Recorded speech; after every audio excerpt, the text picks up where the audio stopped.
Đi coi chừng nó có mấy giây đó, nó tráp mình đó nghe. Tráp té đập vô đá chết á.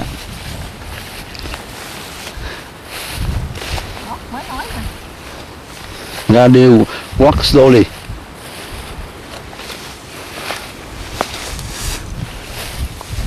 Vậy luôn.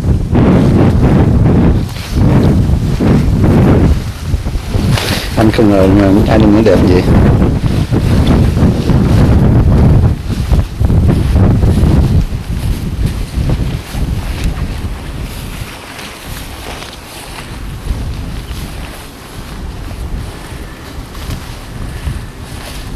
Mấy người thích mấy người Ý lắm, mấy người Đức lắm, họ friendly, họ open. Còn mấy Mỹ nó khô lắm, không thích. Tại vì Đức nó không thích Mỹ nữa.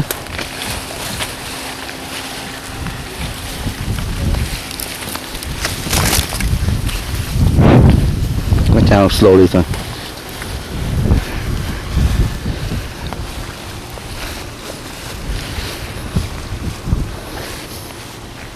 Mau tin này, mau tin gì đấy em ơi? Mau tin na gì đó, ở dưới trong bảng nó để đó. Tiếng giống tiếng Nhật kìa.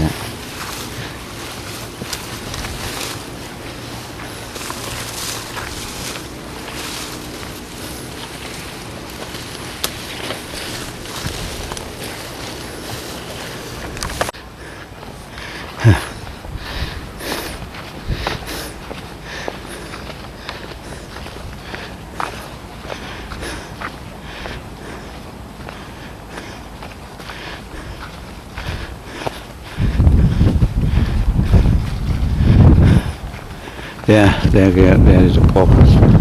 Vì it come from there. Chỉ có 2 cái tender Ý thôi hả ba? Tại ít. Có nhiều 4 cái, hai cái đây, hai kia thôi. 4 cái. 4 cái này, 2 cái đây, 2 kia.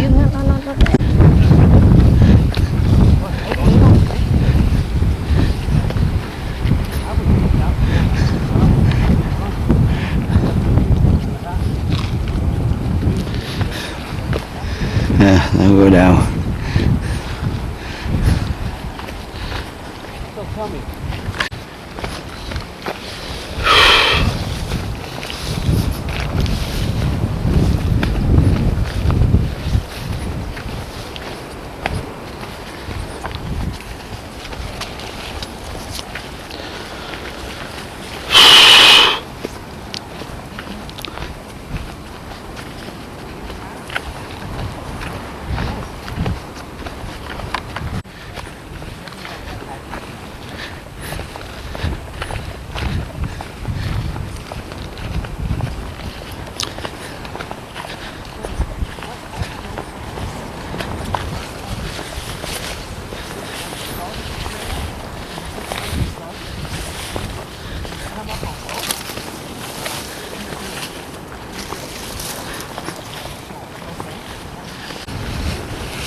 Đây, gấp đây đi em, đi này, đi này rồi xuống đi ấy hay lắm, gấp đây đi đó.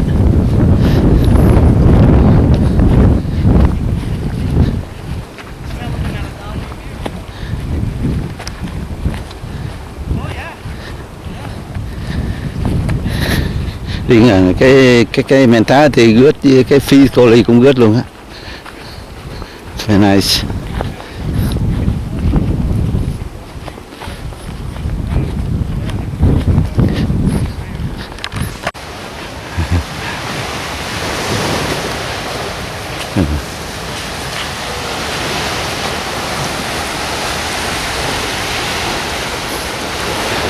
Jungle pig.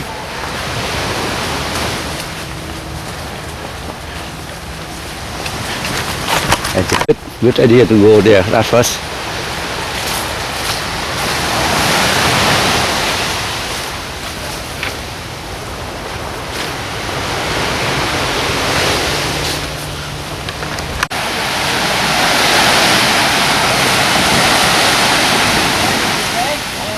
Đi đây.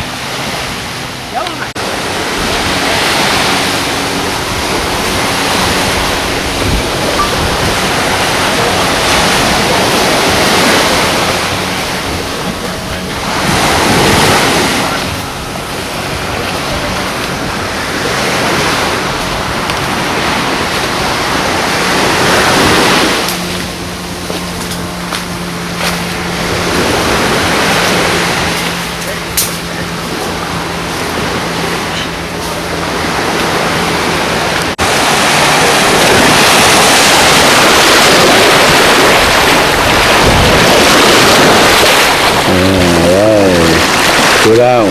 Okay.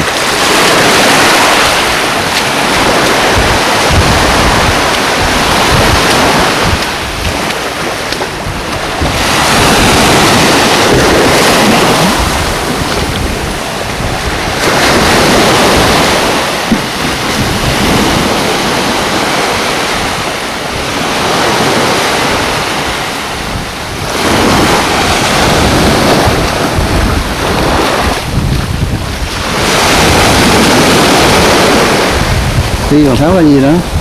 Tháo thì cũng mất lại chân. Trời ơi, Tháo thì còn nguy hiểm, nó lấy cái giày về luôn.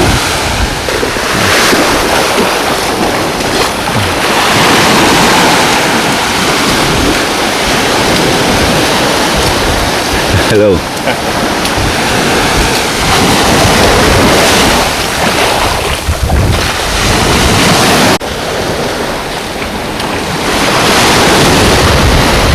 Logo luôn.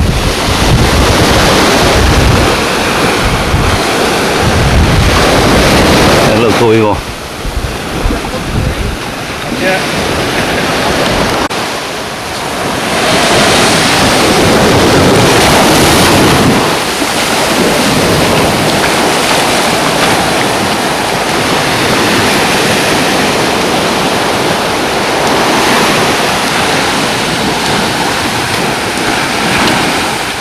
Chưa ai đi qua khỏi chỗ này hết.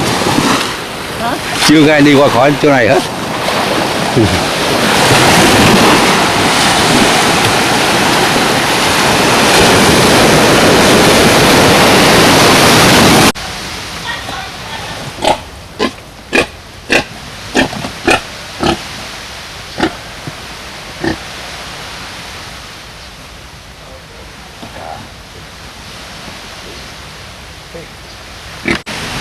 Tôi là Fiji.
Đi phường.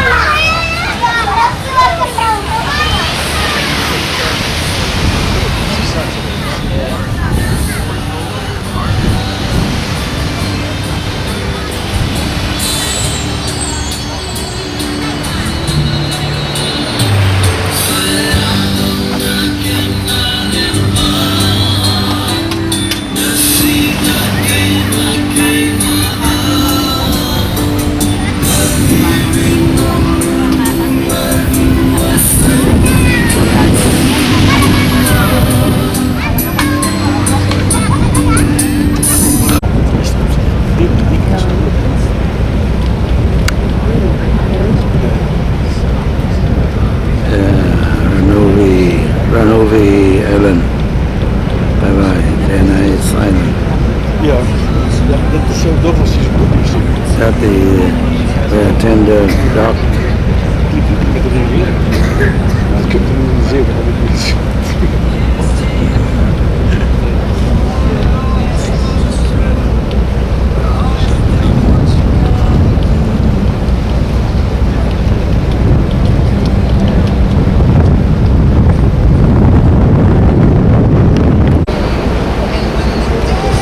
Reef.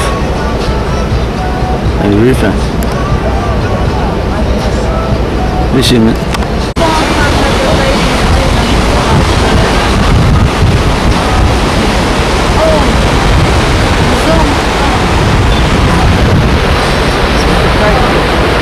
Dạ, bên đây kìa. Dạ.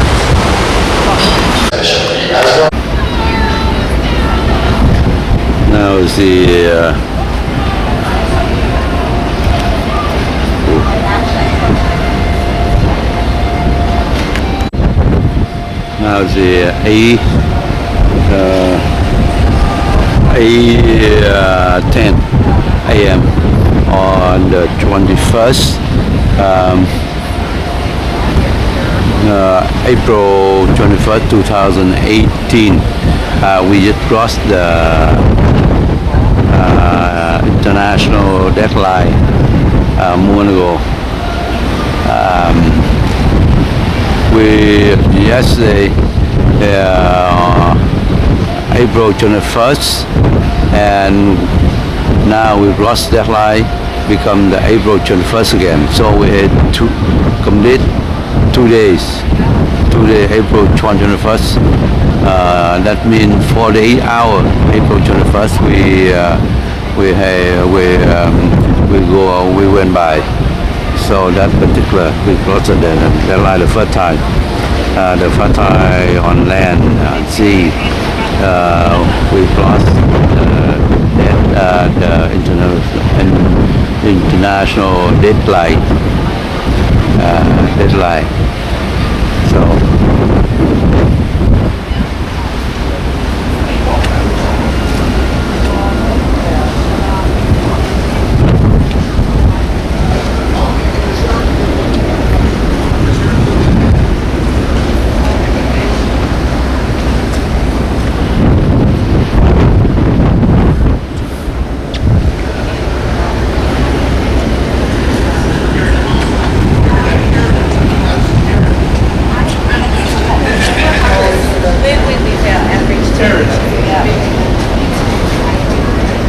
It was very important and we want to share with you, so it took quite a while to get it on right now. Samoa. Samoa is a gift out in the ocean. I'm going to show you a lot of things about Samoa. So when we come onto land, you'll have a chance to take your rides and see the oceans and see everything that's so beautiful that makes it so nice. When we're in Maui in Hawaii, we say aloha, aloha kako. Kako means thank you to each and every one of you folks for taking the time and coming up and marrying with all of us behind the stage here. This is what the island Apollo, Apia, looked like in the 1860s. This is an unidentified village that was in the old days at the turn of the century, and Samoa got its name, moa, by a very extinct island bird, and that stayed with us till this day. Samoa was right. This is a folly, a house that was put together in 1896, and this little posts they have, little rolls for you to sit on, and then they like to spend a little time and a meal and help you move on to where you're going to. But this is what the construction looked then, and it's all over. The Sita dance troupe. This is her hotel, one of her hotels way back, and she dressed really pretty, really nice for people. And she liked being around, and she liked bringing people in. She liked you to come and stay with her. This is Tofa from Aggie Gray herself. And this is outside the restaurant there, and she's waving hello and goodbye to everybody, because it can mean, Tofa can mean hello or goodbye, whichever way you want to use it. Her resort today, when you guys get in Harbor, you can actually go up to her beautiful resort, that her Allen, and in the 50s and 60s, they did a lot of work together there, and he was from Samoa, and he came back, he became a high chief. A high chief has more say than anybody else in the world. He did a lot for the country here, and this is Freddie Leituli, Flaming Sword of Samoa. This is what he did all that. government had given them cars and little Jeeps, and what they did is they took them themselves and had gay rides with them, rode all over the island, did everything, that DC got very upset, and they said, we're going to take them back if you don't get your act up. And so that's one of the things they did with the Samoans, because the Samoans were having such a nice time with the big trucks. And then the other thing that Samoa's famous for, I can't show you here because they don't have it on the air for me, is the fish. Who knows the type of fish that you buy in a can? All right, yeah, the fish is here for a very, very long time. And one day I was cooking it at home. I took the fish out to make a fish salad. It had a funny, funny smell. So I called the company down in San Francisco side, and I said, something's wrong with this. There's a terrible smell coming out. And she says, can you tell me about it? I said, yeah, it's gray and it smells. And my cat doesn't even like it. So she said, hold on. I'm going to send you 7 little papers to get for your chicken in the sea. And I said, can we get something better than chicken in the sea? Because this stuff is terrible. 2 or 3 times I had that problem. So when we come into port tomorrow, you're going to see the chicken in the sea. You're going to see the factory across on the right. And then you can go in there and find out what happened. We get the chicken for almost nothing. Chicken in the sea, the fish. The Hawaiians, the Filipinos, Hawaiians, look at it and make sure it smells good. They will send you free pieces, free ones to take home with you. And that was a part of the things I wanted to bring down here, but I can't go on any further. Does anyone have any questions that they like? All our people that were kings and queens, the children went to school there in Europe, and they were given things, and we have the best treatment in the world because everything we have in our island of Hawaii, the toilet, the beautiful things that you're seeing, you're sitting in now, and the beautiful tables and things, this was all given by Queen Victoria when she had her jubilees. She sent these all to Hawaii, so when we're in towns in Hawaii, please go through the castle, go through their layout, see the things that were given back, and you'll be very happy, and you'll know that Europe was one of the places there, and I'm going to be showing a lot of that in my next talk. It's a lot to make you folks very... Of such islands. Our cruise takes us to 4 of these nations only. We've been to New Caledonia, to Vanuatu and Fiji. Tomorrow we're in American Samoa. The Pacific nations, the first inhabitants here were the Lapita, forerunners of the Polynesians. It was in 1605 when the Portuguese explorer Pedro de Quiros reached the islands in his search for Terra Australis. European settlers started to arrive after Cook. Vanuatu's economy is primarily a subsistence one, as you would have seen, helped to some extent by some offshore financial services, fishing and tourism. There are no known mineral or petroleum deposits. The existing small light industry caters only for local needs. Vanuatu happens to be a tax haven with no income tax, withholding tax or exchange controls. And it's under international pressure for those reasons to make its financial services somewhat more transparent. Economic development is hindered by having few exports. They've got copra, beef, cocoa and kava. Its vulnerability to natural disasters, earthquakes and storms such as Cyclone Pam, which hit it in March of 2015, and its distance from its potential markets, even for those limited products. It's reliant on foreign aid, mainly from Australia and New Zealand, and has received considerable assistance since 1981 from the Asian Development Bank. On the brighter side, it's moving to tighten up its financial governance, and it's making efforts to boost its tourism. We were helping when we were there. Its long-term prospects are uncertain, but good governance, financial of war, mainly with the Fijians and the Tongans, I might add, and conquests of different islands. The first European contact was in 1722, and this intensified after 1830 with the arrival of missionaries and traders. Follows a pattern with all of the islands. Germany, the United States and Britain vied for influence in the closing decade of the 19th century. They were supplying arms, training and sometimes troops to the two warring Samoan parties over an 8-year civil war in that country. This all came to an end with the Treaty of Berlin in 1899, which divided the East and West Samoan Islands between the United States in the east and Germany in the west, after Britain gave it its claim in return for control over Fiji. The Eastern Islands became a territory of the United States in 1900 with the name of American Samoa. In the first month of World War I, in August 1914, New Zealand seized control from Germany of what was then Western Samoa.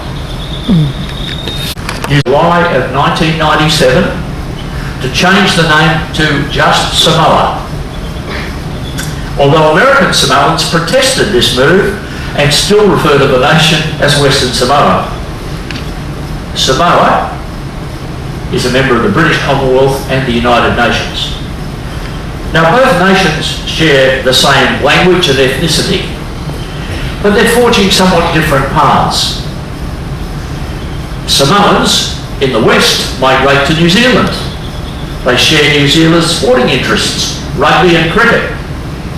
While American Samoans go in the opposite direction. They migrate to Hawaii and the US mainland, and they follow American football and baseball. The Samoans in the West also decided in 2009 to switch to driving on the left-hand side of the road. That was to take advantage of cheap second-hand vehicles imported from New Zealand. A very smart, practical move. Now, Samoa is a democratic republic with a prime minister and a separation of power between the judiciary. The executive economy is largely agricultural with copra, cocoa and bananas as the staple crops. And as with other nations in the region, Samoa relies on foreign aid and remittances from their expatriates. But tourism is growing and foreign investment is increasingly encouraged, and there's increasing flexibility of the labour market. In summary, it's a largely rural-based economy with a reasonable outlook. The major threat to Samoa, given its agricultural base, is obviously its vulnerability to devastating storms. The tsunami of 2009 and the devastation that it wrought is testament to this.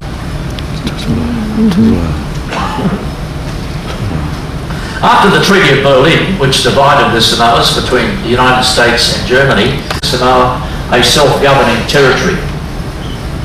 Its politics is structured with a governor, a multi-party two-chamber legislature and an independent judiciary.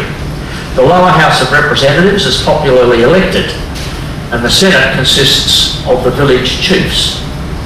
There's also a non-voting representative in the US Congress, and if you wanted to call into their office, noting that it will be closed on Sunday, it's only a couple of blocks from where the ship docks, if you have need to do that. A dish. This was not a happy time due largely to the introduction of firearms and disease, again a pattern that applied elsewhere in the Pacific, and a brutal labour recruitment of the local inhabitants for the sugar plantations in Queensland and Fiji. Some 62,000 Pacific Islanders were taken as indentured labourers, often no more than slaves, over 40 years from the late 19th century well into the 20th century. This evil trade of blackbirding prompted the British to declare a protectorate over the Southern Solomons in 1893, and this was extended to more of the outlying islands in 1898 and 1899. Now the Northern Islands and the formation in 1999 of the Guadalcanal Revolutionary Army. A Malayan Eagle Force was established in response, so we have two non-state opponents here. A fragile peace agreement was reached in 2000. Prime Minister Kamapisa, elected in 2001, tried to address this deteriorating situation, but with little success. In June of 2002, Malaysian militants staged an insurrection and detained and forced the resignation of the Prime Minister. Guadalcanal militants retaliated to drive out the Malaysian settlers. The unrest resulted in the closure of export-earning businesses, such as palm oil and gold, and pushed the economy rapidly towards bankruptcy. With the country bankrupt and the capital in chaos, the Prime Minister gained the unanimous support of Parliament to seek outside assistance. And the first elements of the regional assistance mission to the Solomon Islands, loosely called RAMSI, arrived in July of 2003 to assist what was recognised as the first of the Pacific's failed states. The Australian-led RAMSI was a sizable international security contingency. The result was mass rioting and consequent destruction of much of the Chinese section of the capital. China sent in chartered aircraft to evacuate its citizens, and further Australian and New Zealand troops were deployed to quell the unrest. Prime Minister Rinnie resigned after a no-confidence vote. So turning to the future. Apart from timber, which was dangerously overexploited in the 1990s, the Solomon Islands' main exports are fish, cocoa and copra. Fishing and tourism offer some significant promise for export and domestic expansion, but instability and a lack of infrastructure will continue to hamper progress here. The government was insolvent in 2002, and since RAMSI in 2003 has been forced to take a hard look at its priorities. It is reliant on aid from countries such as Australia, New Zealand, the European Union, Japan and China. However, the presence of RAMSI has assisted the return of business investment, and the economy has grown since 2004. Of course, the global economic crisis in 2009 also caused some interruption to that growth path. Relations with neighbours, particularly Australia, improved at the end of 2007, when after a vote of no confidence in the leadership of the government, a new Prime Minister, Dr. Derek Secure, was elected Prime Minister, and he emphasised a program of rural development, reconciliation and re-engagement with their donors.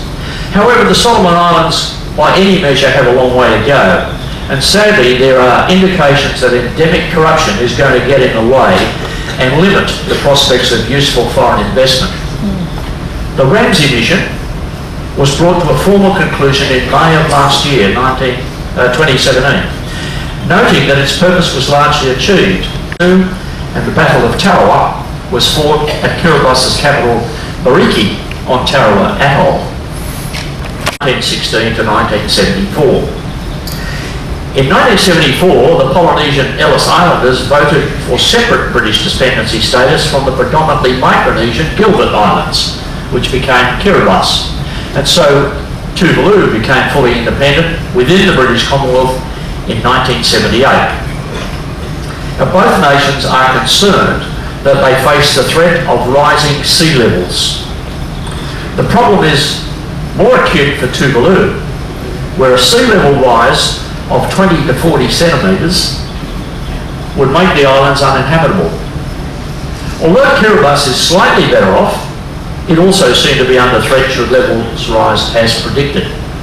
Paradoxically, a recent study by the School of Environment at New Zealand's Auckland University found that over the last 60 years, many of these islands have actually increased in area between 12 and 30%. Despite rising sea levels, apparently as a result of an accumulation of coral debris from the reefs surrounding them. So the islands are growing.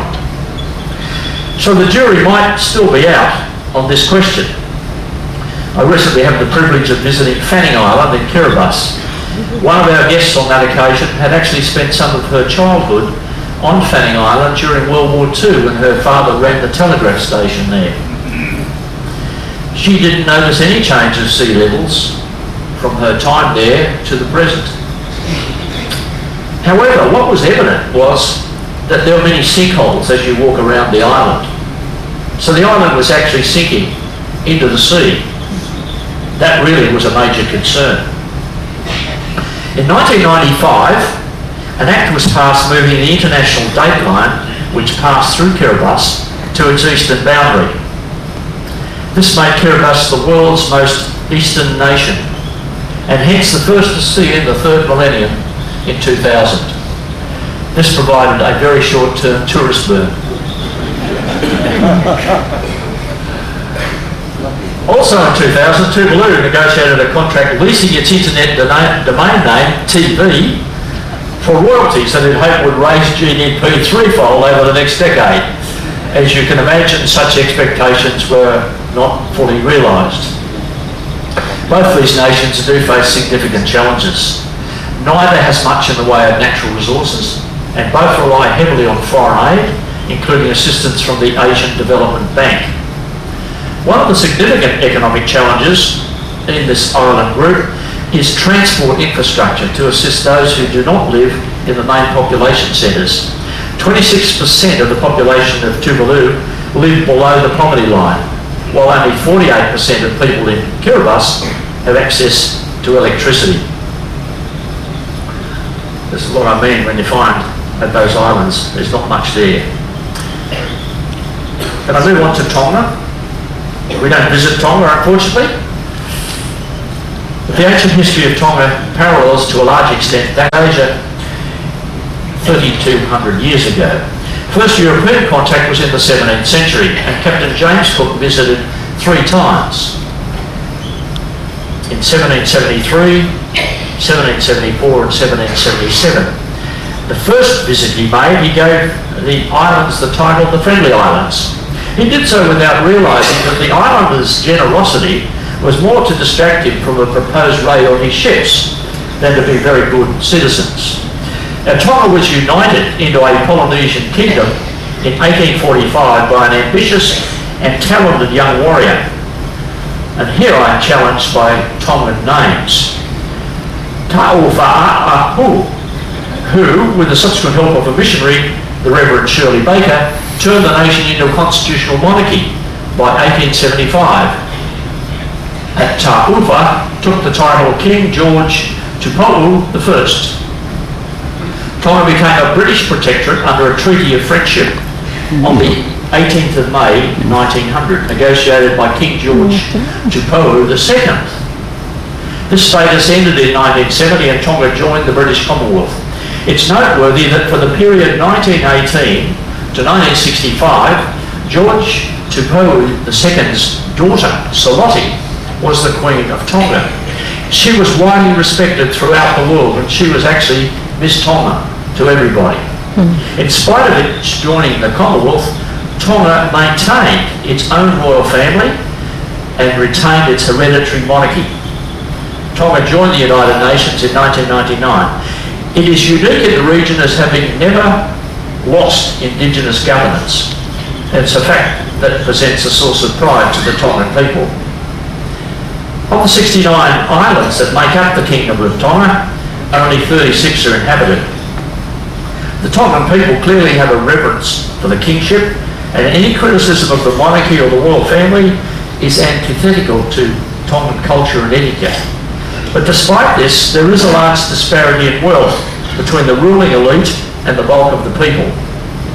This is mitigated to a large extent by a free and mandatory education system, universal access to socialised medical care, and the availability of land for predominantly subsistence farming.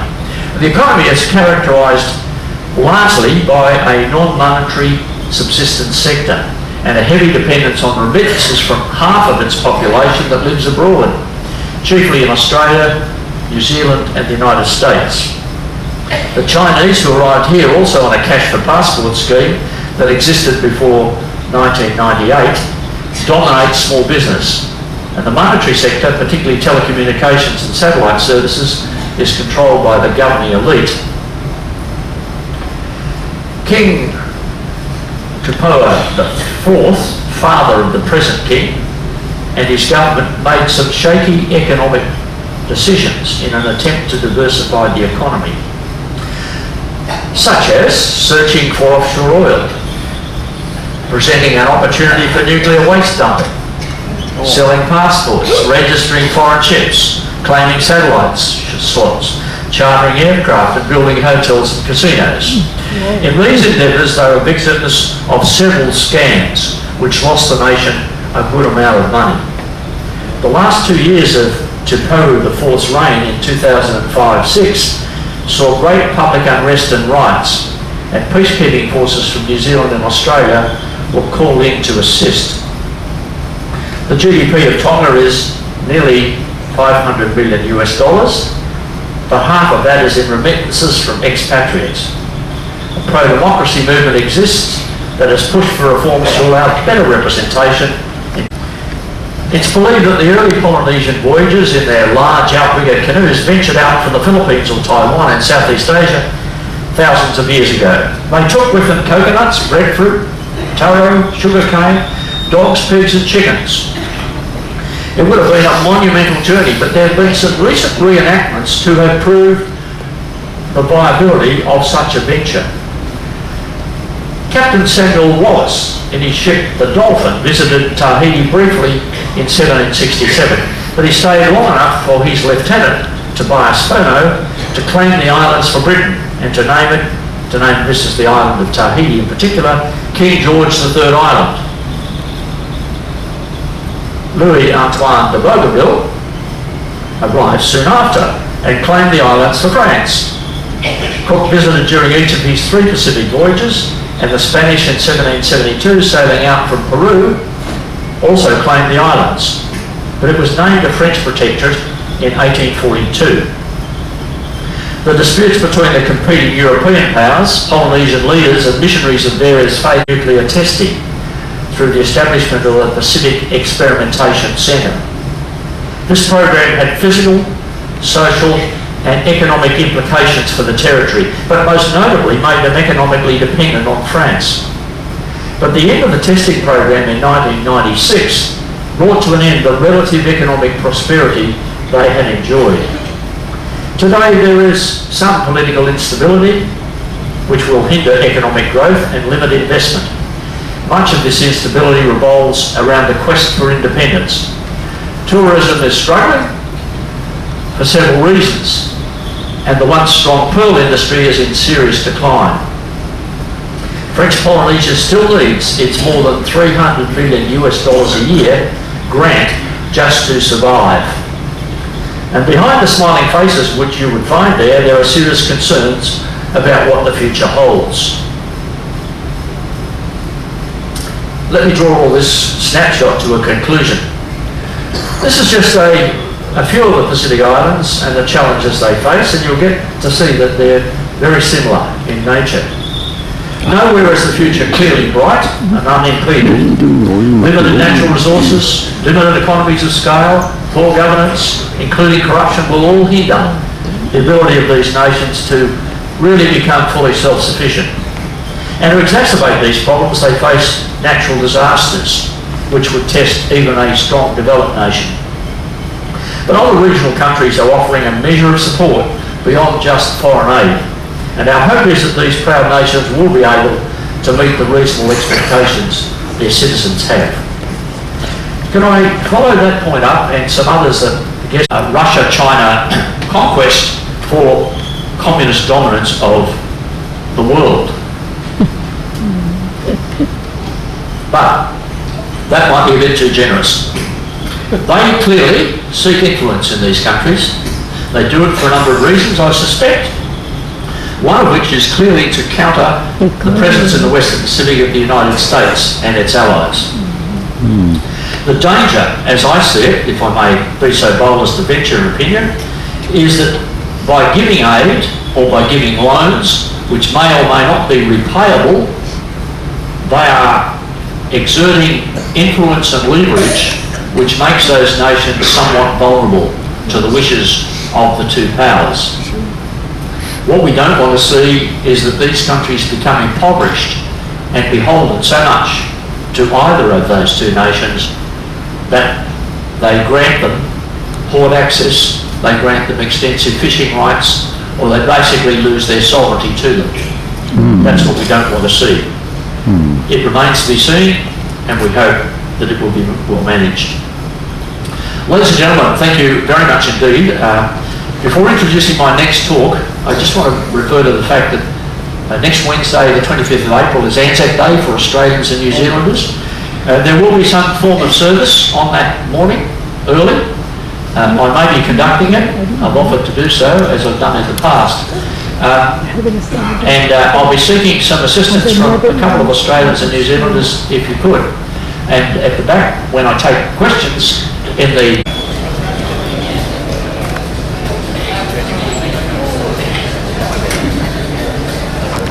As part of the Australian plate, the Pacific Islands are really, they're formed either through volcanic eruptions or through the coral reefs, and sometimes with the uplifted coral reefs. So, just to see where we are, we're on our way to American Samoa. So, the first lot of islands I want to look at are the ones from the Solomons, Vanuatu, Fiji, the two Samoan ones that Bill spoke about this morning. We do touch briefly on Tonga and then the Cook Islands, so it's the area around there. The top there, again we're in the Polynesian Triangle now, Hawaii. Galapagos is off the scale somewhere, and then right down in the bottom right hand corner of that Polynesian Triangle is Rapa Nui. So trying to look at, I guess, the bigger picture, where do they come from? Well, if we think about all the continents around the Pacific Rim, of course we've got Asia, the Americas, and of course we do have a bit of Australia use them, because that has changed everything completely since initially the Polynesians, then the European explorers, and then settlers colonised the Pacific. So you can see there, I guess I've sort of given away the gist of it all, is that some have flown in, some have come in by water, and then particularly with the plants and plant seeds, they've come in on the wind. And then when they get to the island, that's when they start to evolve. And that's when, particularly like the Galapagos and Hawaii, that's when it becomes, to me, very interesting. So, let's start with that first group that I mentioned, from the Solomon Islands down. I do touch briefly on New Caledonia, which is essentially that area around there, that red star, the Cook Islands there. I don't get as far as Tahiti. Now, really because I've only got 45 minutes for the talk, I can't consider every animal group, and certainly not every plant group. Particularly for this first series from the Solomon Islands and across, I've concentrated really the bats and the rats, the placental mammals, and then also a range of reptiles and frogs. As I say, I'd like to cover more, but time doesn't allow. But I will start with a nice little video from BBC. This was part of a series done about 8 or 9 years ago. I hope you all saw the Frozen Planet the other evening, because that was just an example of, to me, how it would be. When it comes to reaching new islands, flying must surely have been the easiest way to get there. But the 100 kilometres between New Guinea and the Solomons still proved a formidable challenge for many winged creatures. With their 1 metre wingspans, giant fruit bats succeeded where other flyers failed.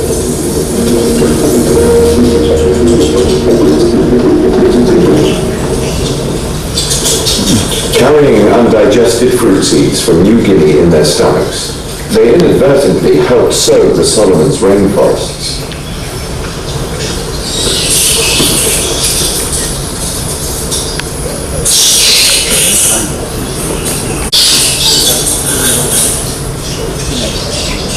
By day, these nocturnal fruit bats roost communally in the safety of the tallest trees. Okay, the fruit bats, what we know from their distribution is that they've spread eastwards from New Guinea. They've gone through the Solomon Islands, and the furthest limit, as I mentioned there, are the Cook Islands.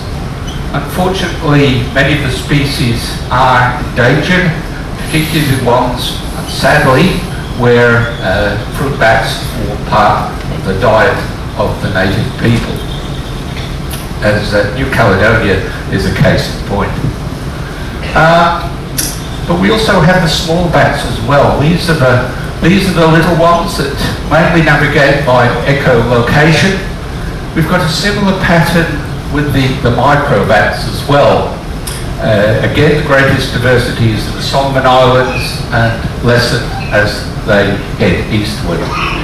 Because they're not as strong as flyers as the fruit bats, the eastern limit, as I noted there, is Samoa. Now, coming from the animals that could fly, apart from birds, to a couple that probably swam. And these were, in fact, the next two examples I'm going to give are species where actually we have a good fossil record. Unlike a lot of the islands in the Pacific, particularly the South Pacific, we don't have a good fossil record. Luckily, with the terrestrial crocodile, Microsuchus, we do know that it was the earliest one we know of is in Australia. That's a site I worked just north of Brisbane, a place called Mergen. It's about 200k north of Brisbane, and they're about 55 million years old. And they've survived all that time until very recently. Sadly, they believed to have been driven to extinction by the people who arrived on the islands. But this particular species is an interesting one. The guy who studied the fossil crocodiles, when he looked at them, he found that they actually were very, very strong around the shoulders. And he believed that they could, so I've noted there, it's actually part of New South Wales, part of Australia, and New Caledonia, several islands there that have fossils of the horned turtle. But I put this one in. It's an Australian species that we call Ninjamis, named after the famous Teenage Mutant Ninja Turtles. So we paleontologists do have a sense of humour. But the best sort of example of what happened, although it turned out that it wasn't actually a horned turtle, it was a related species. But this is an archaeological site. In fact, it's just on the outskirts of Port Vila, where we were the other day.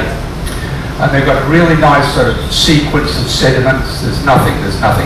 Then the Lapita people came in, and they've got some skeletons, complete skeletons of Lapita people. And then, with radiocarbon dating, there's about 300 years where you have these turtles. The turtles, there's a lot of them, and then nothing. So the, I guess, conclusion you could draw is that they were really hunted to extinction and eaten to extinction. So those were two that we suspect have swum between the islands and swum sort of fairly easily. I will just mention here about Australia and its, when it broke off, the last bit from Antarctica. Originally, the Australia, Antarctica, then South America were all joined. That's how the turtle would have got in originally. But Australia did break away, and what it meant was that it became a lot closer to the islands in the Pacific. So, what about the non-flyers and the non-swimmers? Well, most of the current theories surround, I guess, two aspects. One is hopping between the islands, but this, we believe, only works for very short distances. And the other one is, that third point there, is with rafting.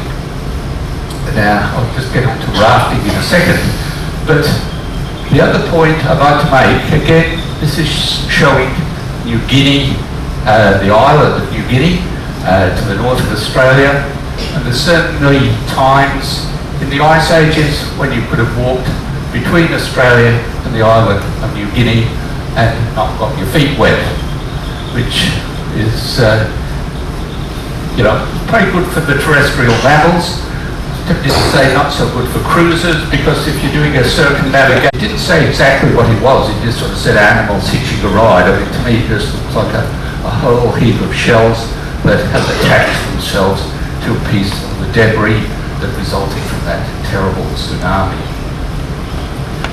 So, I think the idea of island hopping and rafting on various bits of material is certainly very plausible and could explain a lot of the things that we see on the islands like the Solomons, to some extent Fiji and Tonga at the moment.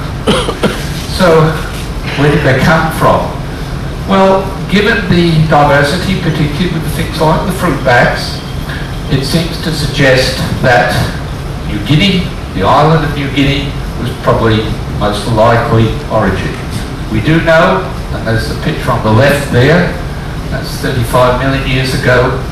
The island of New Guinea is at the northern end of the Australian continental land, and that's not just the bats and the things that are related to the mammals that we find in New Guinea. That last point there shows to some extent how various animals have evolved independently on each of the major islands in the Solomons. There is one marsupial there, the cuscus, which is related to the possums, or native ones. These have been there for many millions of years, much the same way as that Australia has a lot of mainly small ones. We certainly don't have anything even approaching the size of that giant rat. In Australia we have the little ones, there's hopping mice, there's one called a stick-nest rat.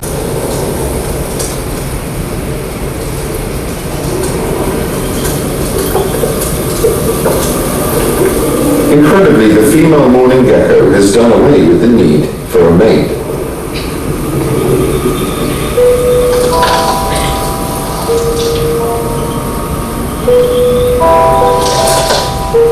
Instead, she simply produces eggs that need no fertilization.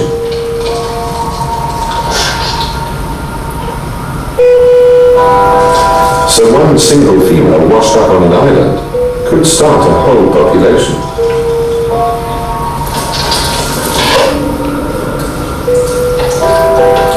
Along with this extraordinary ability, these thick-skinned and salt-resistant geckos could also survive long sea passages on rafts, and even the force of cyclones.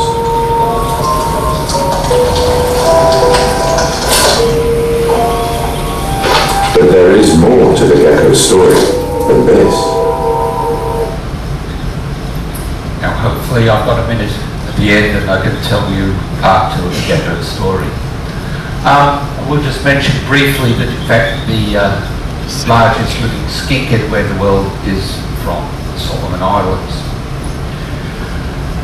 I'll now just look very briefly at Fiji, because Fiji is a bit of an enigma. We really don't... It's the only kind of reef that was available.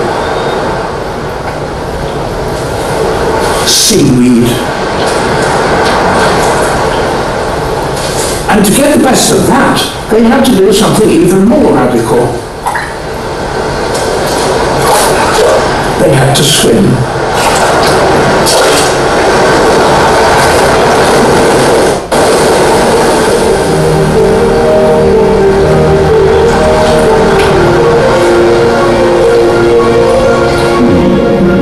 They even learned to dive.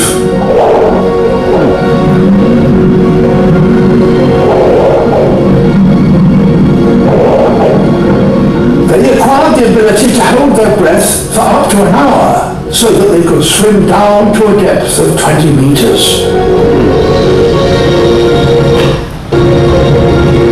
Their claws strengthened so they could cling to the rocks on the seabed.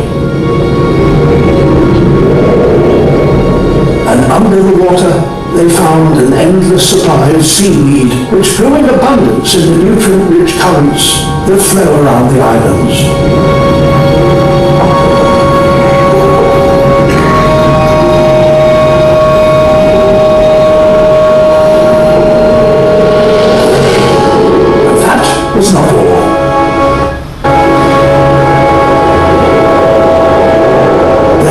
legs became fatter to help them graze.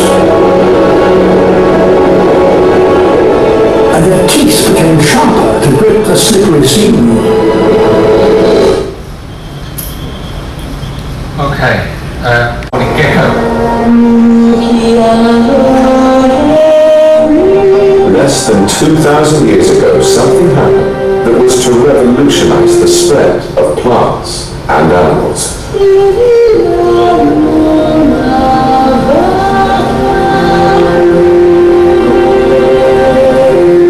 Taking to their sailing boats once more, descendants of the Lapita left the Central Pacific and set off again in search of new lands, into the great unknown. As pioneers, they took everything they would need to start their lives afresh. Livestock, plants for cultivation,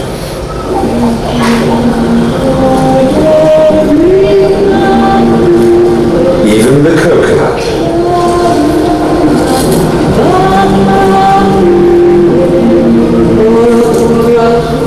But they would also have taken a long list of stowaways, like the morning gecko. This lizard was just one castaway which no longer had to rely on its stamina and luck to reach new lands. It could now hitch a free ride.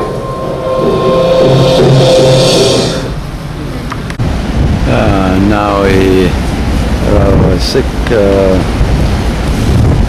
5:45 on the 22nd of 2018. We about 10 more minutes we crossed the international deadline on the Pacific Ocean. We're approaching Pago Pago, South America, and American Samoan right now. Reaching American Samoan. I think in front here, American Samoan right there. Now we 5:55 a.m. on April 22nd, 2018. We're approaching the American Samoa right now. That in front here, American Samoan. And we, in 3 more minutes, we cross the, about 5 more minutes, we'll cross the international deadline. So yesterday we had the 2 day of April 21st, 2018. April 21st lasted about 45 hours. Normally 24 hour a day, but that's a 45 hour. Yesterday and Sunday, today Sunday should last the 27 hour, 24, 3 hour. So in front the American Samoa and the sun start to rise. And now this is the deadline, international deadline. Today is April 22nd, 2018. We're rushing the international deadline. Deadline right now. Now is 6 a.m. We're rushing international deadline in Pacific Ocean. We're approaching American Pago right now on a cruise ship from Fiji to go to here.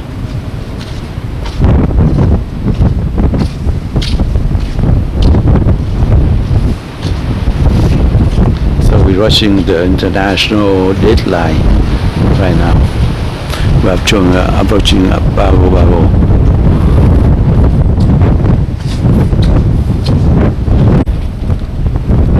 Sun rising.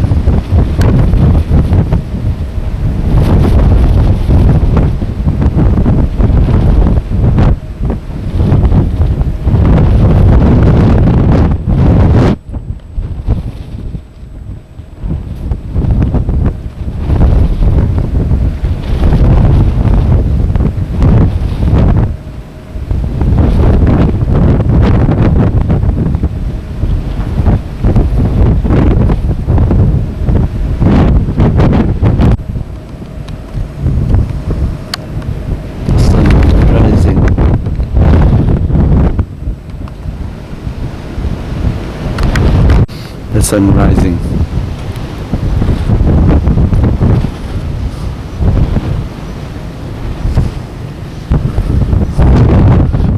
I'm at Samoy, approaching among the Samoy. It's beautiful.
Try to inspect it.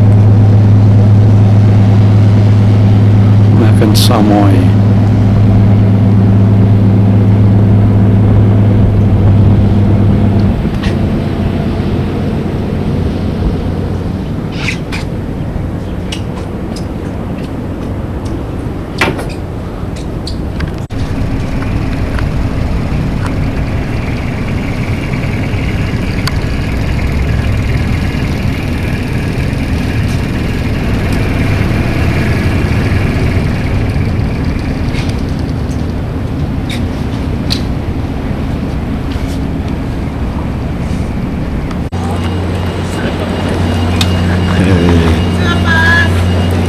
Bus là cái này nó đi đâu? Ra qua cũng đúng lắm. Chỗ đi đó này nè.